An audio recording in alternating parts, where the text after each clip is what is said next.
नमस्कार दोस्तों। यह सवाल कहीं न कहीं अपने आप में एक सवाल बड़ा हो जाता है कि जीवन की वास्तविकता क्या है? जब आप अपने आसपास का एनवायरनमेंट देखते हो तो अलग-अलग प्रकार के लोग देखने को मिलते हैं जिनका स्वभाव अलग-अलग है, जिनका कद अलग है। मतलब उन सबके अंदर कुछ न कुछ डिफरेंट चीज़ है। तो हमारा प्रश्न यह है कि मनुष्य की वास्तविकता क्या है? हमारे जीवन की वास्तविकता क्या, सच्चाई क्या है? हम जो हमारी लाइफ के अंदर जो भी चीजें लेते हैं, जो भी डिसीजन लेते हैं, वो सच या गलत कब होते हैं, उनका परिणाम से हमारी लाइफ में क्या बदलाव आते हैं, हम उस पर किस तरीके से रिएक्ट करते हैं, यह कहीं ना कहीं एक अलग अलग सबका ओपिनियन है। बहुत सारे लोग अपनी प्रॉब्लमों से डर कर सुसाइड करते हैं, मर जाते हैं, भाग जाते हैं। कोई व्यक्ति अपनी प्रॉब्लम की वजह से या किसी अन्य वजह से या उसकी रुचि के अनुसार कोई व्यक्ति जब संन्यास ले लेता है तो उसकी जीवन शैली तुरंत बदल जाती है। तो यह सबके अलग अलग अभिप्राय है, सबके अलग अलग ओपिनियन है। कोई व्यक्ति किसी भी व्यक्ति को देखकर यह नहीं कह पाएगा कि यह व्यक्ति भविष्य में यह बनेगा। अगर कोई बताता है और वो सच हो जाता है तो उस व्यक्ति की भी वैल्यू कहीं ना कहीं बढ़ जाती है। अगर वो कुछ बताता है और उसके विपरीत बनता है तो भी उस व्यक्ति की भी वैल्यू बदलती है, और जो बताया गया जिस व्यक्ति ने उसका भविष्यवाणी की उसका भी वहां पे नेगेटिव थॉट क्रिएट होता है। कहने का तात्पर्य यह है कि जो हमारा जीवन है वो एक अनएक्सेप्टेड बुक जैसा है जिसके अंदर कभी भी ट्विस्ट आ जाता है। जैसे कि हमारी लाइफ के अंदर कोई सडनली किसी व्यक्ति की डेथ हो जाना, किसी व्यक्ति का हमारी लाइफ में आना और एकदम से बदलाव आना, कोई चीज हमें मिल जाना जो एकदम से अनएक्सेप्टेड थी लेकिन आपको मिली, आपके लाइफ के अंदर बदलाव आया।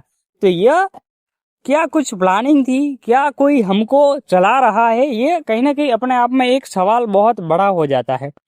देखो, बहुत सारे लोग हैं जो भगवान के अंदर अटूट विश्वास श्रद्धा रखते हैं, जिनका सुबह का पहला शब्द भगवान के नाम से होता है और रात में सोने का आखिरी शब्द भी कहीं ना कहीं भगवान ईश्वर होता है।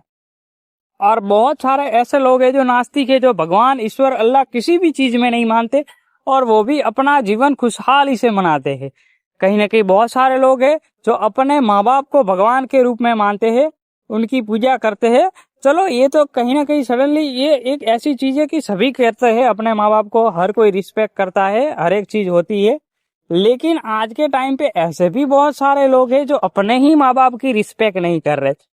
तो ये कहीं ना कहीं मानवता की दृष्टि से एक गिरावट देखी जा रही है। हम अपने अतीत में देखते हैं, महाभारत के समय या उस समय की बात करते हैं तो वहां पे हमें ऐसी बहुत सारी चीजें मिली थी जिसे देखकर हमें यह लगता था कि यह हमारा कितनी अलग प्रकार की चीजें थी और आज के टाइम के अंदर वो चीजें कितनी बदल चुकी है। वैसे ही जो एग्जाम्पल मैं दे रहा हूँ, जैसे महाभारत हो गया, जो सतयुग जिसे हम मानते हैं, उस टाइम के अंदर हमारे जीवन की कुछ वास्तविकता सच्चाई अलग थी। उस टाइम को लोगों ने अलग तरीके से जिया है। आज के टाइम को लोग अलग तरीके से जी रहे।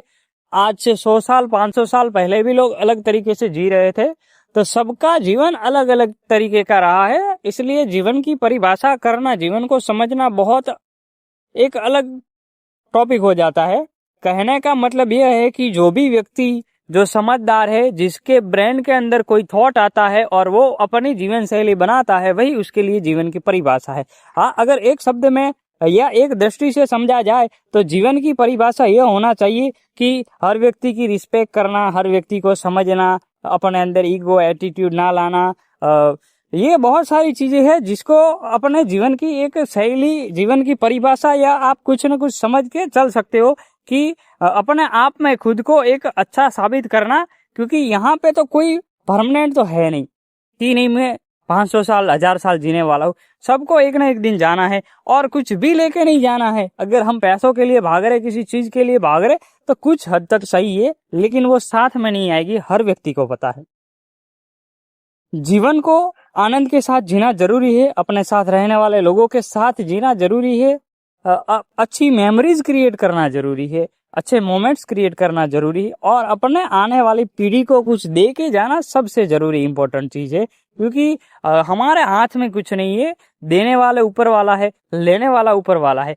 कर्म की बात करें तो कर्म आपके हाथ में है। आज आपको क्या करना है, कल क्या करना है, कैसे करना है, कितना करना है, ये सब आप पर डिपेंड करता है। मुश्किल से मुश्किल चीजों को आसान आप बना सकते हो पॉजिटिव माइंडसेट के साथ, अच्छे दिमाग के साथ। अच्छे मोमेंट क्रिएट करने के लिए अच्छी सिचुएशंस क्रिएट करनी पड़ेगी, अच्छे लोगों के साथ उठना बैठना पड़ेगा, पॉजिटिव एनवायरनमेंट क्रिएट करना पड़ेगा। अगर आप खुद को समझ लेते हो तो आप जीवन में बहुत कुछ कर सकते हो। बदलाव खुद के अंदर आना चाहिए और खुद के लिए जीना बहुत जरूरी है।